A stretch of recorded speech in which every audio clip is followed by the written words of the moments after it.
السلام علیکم ناظرین کرام. بہت سے لوگ یہ تنقید کرتے تھے کہ مریم نواز ایک ٹک ٹاک وزیر اعلیٰ ہیں. وہ باہر نکلتی ہیں, ٹک ٹاک بناتی ہیں اور واپس چلے جاتی ہیں, اس کے علاوہ اور کچھ نہیں کرتی. تو مریم نواز صاحبہ نے ان لوگوں کو جواب دے دیا ہے جن کو ان کی ٹک ٹاک سے پرابلم ہے. میری آپ سے گزارش ہے کہ آپ نے کمنٹ باکس کے اندر یہ ضرور بتانا ہے کہ پنجاب کی پہلی خاتون وزیر اعلیٰ سے آپ کتنے متاثر ہیں, آپ ان کی کارکردگی سے کتنے متاثر ہیں, اور 100 میں سے مریم نواز صاحبہ کو ابھی تک آپ کتنے نمبر دیں گے. یہ آپ نے کمنٹ باکس کے اندر ضرور بتانا ہے. مریم نواز نے کہا کہ اے سی والے کمروں سے نکلیں تاکہ آپ کی بھی ٹک ٹاک بنے, آپ کو بھی کوریج ملے, آپ کو بھی سوشل میڈیا پہ کور کیا جائے. یہ مریم نواز نے کہا. انہوں نے کہا جی جو لوگ میرے اوپر تنقید کرتے ہیں کہ میں باہر نکلتی ہوں, میں ٹک ٹاک بناتی ہوں, میری ویڈیوز بنتی ہیں, مجھے کوریج ملتی ہے, میں ان لوگوں سے کہوں گی کہ باہر نکلیں اور باہر نکل کر وہ بھی کوریج لیں اور ٹک ٹاک بنائیں. اب مریم نواز صاحبہ کو جواب دیا ہے مونس صلاحی نے. انہوں نے کہا کہ میڈم ٹک ٹاکر جن کے بل بوتے پر آپ کی حکومت بنی ہے اور قائم ہے, انہیں کہہ دیں کہ وہ 24 گھنٹے کے لیے پیچھے ہو جائیں. اتنی عوام نکلے گی کہ آپ اے سی والے کمرے تک محدود ہو جائیں گی. یہ مونس صلاحی نے ان کو جواب دیا.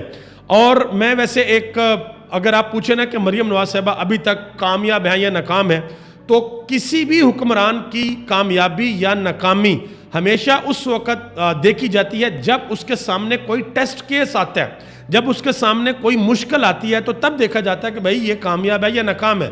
مریم نواز صاحبہ کی ناکامی اور کامیابی کا اندازہ آپ اس بات سے بالکل بھی نہیں لگا سکتے کہ وہ تندور کے اوپر گئی ہیں اور وہاں پر جا کے انہوں نے ریٹ چیک کی ہیں. یہ کام ایک وزیر اعلیٰ کا نہیں ہے, یہ کام تو ایک میکسیمم ایک ڈی سی کا کام ہے اور کسی کا کام نہیں ہے. باقی چھوٹے موٹے جیسے مثال کے طور پر صفائی کروانا وزیر اعلیٰ کا کام نہیں ہوتا, یہ تو ڈی سی کا کام ہے, اس نے کام کرنا ہے. مریم نواز صاحبہ کے لیے جو ایک بڑا ٹیسٹ کیس تھا وہ تھا بہاول نگر والا واقعہ. اس کے اوپر مریم نواز صاحبہ نے کسی قسم کا کوئی بیان نہیں دیا. اور مجھے ابھی نام بھول رہا ہے, غالباً سائرہ بانو نے کہا تھا کہ مریم نواز نے جب پولیس کی وردی پہنی تو پولیس کی وردی پہن کر انہوں نے بہاول نگر پولیس تھانے والوں سے یہ کہا کہ میں بھی اتنی مجبور ہوں جتنے آپ, یعنی کہ جتنے آپ مجبور ہیں میں بھی اتنی مجبور ہوں. اور دوسرے نمبر پہ میں جو سمجھتا ہوں کہ ریئل ٹائم جو سب سے بڑا ٹیسٹ کیس ہے محترمہ مریم نواز صاحبہ کے لیے, وہ ہے جو پنجاب کے اندر کسانوں سے سپورٹ پرائس کے اوپر گندم نہیں خریدی جا رہی اور کسانوں کو پکڑ کر الٹا جیل کے اندر ڈالا جا رہا. یہ بڑا مسئلہ ہے. اب یہ دیکھنا ہے کہ اس کو محترمہ مریم نواز صاحبہ کس طریقے سے حل کرتی ہیں, کس طریقے سے ریزولو کرتی ہیں. یہ دو بڑے ٹیسٹ کے پہلے میں تو خیر انہوں نے بات ہی نہیں کی. اب دوسرے میں کسان والا جو مسئلہ ہے اس میں دیکھتے ہیں کہ وہ کیا کرتے ہیں. اس میں ابھی تک کوئی بڑی پیش رفت نہیں ہو سکی اور جماعت اسلامی نے یہ الٹیمیٹم دے دیا ہے کہ اگر 4 دن کے اندر اندر حکومت نے اس چیز کا کوئی لاہ عمل نہ دیا, کوئی سلوشن نہ نکالا, تو پھر ہم لاہور کے اندر جو وزیر اعلیٰ ہاؤس ہے اس کا گھیراؤ کریں گے. اچھا جی, قاسم خان سوری جو ہیں انہوں نے بھی بیان دیا ہے.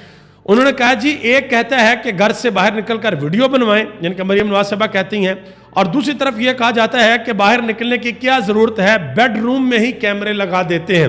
اچھا جی, یہاں سے مجھے ایک بڑی اہم بات یاد آ گئی.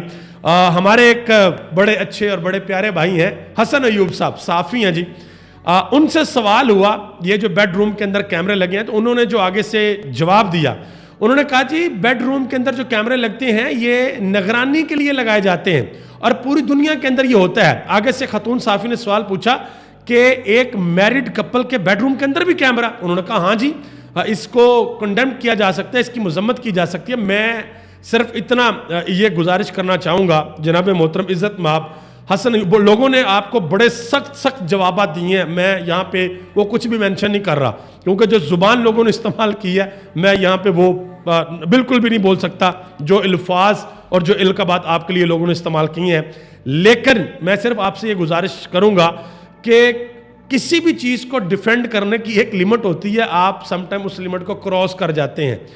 کسی بھی صورت اس چیز کو سپورٹ نہیں کیا جا سکتا, کسی بھی صورت, چاہے وہ عمران خان کا بیڈ روم ہے, چاہے وہ نواز شریف کا بیڈ روم ہے, چاہے وہ مریم نواز کا بیڈ روم ہے, چاہے وہ ایک بیوروکریٹ کا بیڈ روم ہے, کسی افسر کا بیڈ روم ہے, کسی جج کا بیڈ روم ہے, کسی وکیل کا بیڈ روم ہے, کسی عام پاکستانی کا بیڈ روم ہے, کسی پولیس والے کا بیڈ روم ہے, جہاں پر وہ اپنی منکوہہ کے ساتھ, اپنی اہلیہ کے ساتھ قربت کے لمحات گزارتے ہیں, کسی صورت سپورٹ نہیں کیا جا سکتا.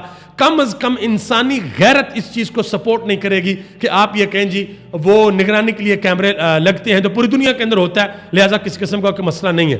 تو میرا خیال ہے کہ اس پر آپ کو ضرور معافی مانگنی چاہیے کہ جی یہ جو میں نے بات کہی ہے یہ بات میں نے غلط کی ہے اور اس پر میں معافی مانگتا ہوں. آپ کو ایسا ضرور کرنا چاہیے. آخر میں جی ایک اور بڑی اہم بات ہے, رانا ثناءاللہ صاحب نے کہا جی مولانا کے مارچ سے سختی کا کوئی ارادہ نہیں, ان کی بات سمجھنے اور اپنی بات سمجھانے کی کوشش کریں گے. اچھا میں یہاں پر ایک بڑی اہم چیز آپ کو سمجھا دوں. مولانا فضل الرحمان صاحب کو لے کر بہت سے لوگ آج کل باتیں کر رہے ہیں, دیکھا جی مولانا فضل الرحمان بھی پی ٹی آئی کے ساتھ مل گئے ہیں لہٰذا اب بڑا پاورفل شو ہوگا. بھائی کچھ بھی نہیں ہوگا. مولانا فضل الرحمان صاحب کے بارے میں آپ کو بتا دیتا ہوں, آپ ان کی ہسٹری اٹھا کر پڑھ لیں. مولانا فضل الرحمان کو غصہ ہے اور شدید غصہ ہے صرف ایک بات کا غصہ ہے. اور غصہ پتہ کیا؟ غصہ ان کو یہ ہے کہ اگر فارم 47 پہ نون لیگ کو سیٹیں دی جا سکتی ہیں, پیپلز پارٹی کو دی جا سکتی ہیں, کراچی کے اندر 17 سیٹیں ایم کیو ایم کو دی جا سکتی ہیں, تو مجھے کیوں نہیں دی؟ کیوں یہ چیز کیوں ہے؟ کیونکہ مولانا فضل الرحمان نے آج تک جب سے 8 فروری کے الیکشن ہوئے آج تک کسی بھی جگہ پر یہ نہیں کہا کہ بھئی ہمارا بندہ فارم 45 پہ جیتا ہوا ہے اس کو فارم 47 پہ ہروا دیا گیا. یہ نہیں کہا انہوں نے. کیوں؟ کیونکہ ان کے بندے جنونلی ہارے ہیں. کوئی ایسا کے پی کے اندر واقعہ نہیں آیا کہ کوئی یہ کہے کہ یہ میرے فارم 45 ہیں میں جیتا ہوا ہوں, پی ٹی آئی کا بندہ ہارا ہوا. ایک بھی واقعہ ایسا نہیں آیا. مولانا فضل الرحمان کو غصہ یہ ہے کہ پی ڈی ایم 1 کا سربراہ میں تھا, ساری کی ساری تحریک میں نے چلائی, عمران خان کی گورنمنٹ گرانے میں میرا کردار تھا, اور بعد میں جب ریوڑیاں بٹنے کی باری آئی ہے الیکشن کے بعد تو میرا کسی کو خیال ہی نہیں ہے. تو یہ مولانا فضل الرحمان صاحب کو غصہ ہے اور کسی قسم کا کوئی دور تک ٹینشن نہیں ہے. اسی وجہ سے رانا ثناءاللہ نے کہا ہے کہ مولانا کے مارچ سے سختی کرنے کا کوئی ارادہ نہیں ہے, ان کی بات سمجھنے اور اپنی بات سمجھانے کی کوشش کریں گے. آپ سب کا بہت بہت شکریہ. پاکستان زندہ باد, پاکستان کے عوام اور پاکستان کے ادارے پائندہ باد.